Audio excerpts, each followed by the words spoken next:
Hi, ako nga pala si Roy Peter. Ay, kwento ko sa inyo ay ang Elfulbulesmo. Joke. Dito sa kabanata, sinapit ni Basilio ang pokna sa kabila ng 13 taon na lumipas ay hindi makatkat sa kanyang isipan. Ang kawawa kong ina sa buong buhay niya ay hindi niya nalalaman ang kahulugan ng katagang kaligayahan.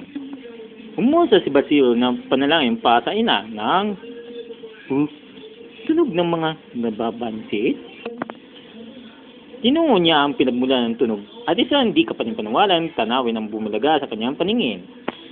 Si Ginoong Simon?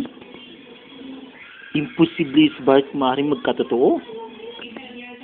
At tali mo isang pangarap na nagbabalik sa kanyang gunita ang naganap sa pok na iyon. May 13 na ngayon ang nakakaraan. Hey! Sino ka? Anong ginagawa mo rito? Basilio po ang pangalan ko. Ang unang tanong ko lamang, ang sinagot mo, ano ang ginagawa mo rito? Sinunod ko po ang bangkay ng aking ina ng lalaki kong kilala. Diyos ko, kung gayon ay umatay siya. Dahil sa pangamba na namumugad sa kanyang puso at sa malaking dumating sa kanyang buhay, nawalan siya ng nitira. At takbo siya. Mama! Ano kaya? Sino kaya yun? Maybe siya.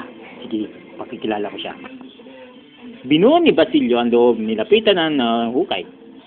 Daddy, subalit, huwag kang lumapit kung ayaw mo mamatay. Hoy, Ginoo, kung natatandaan ninyo ako. Ako ito si Basilio ng 13 taon na nakakaraan.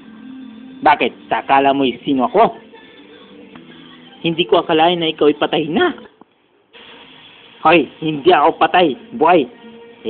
Huwag kang mag-alala. Ginoo, umayo kayo ng inyong lihim, ay manatiling lihim. Sabi ko na hindi nilalayo ang katugunan mo sa aking nasaan. Dapat natin usalin ng mga Kastila. At sa ngayon, ako yung nagbabalik. Napipinto na ang aking pagiganti. Bakit?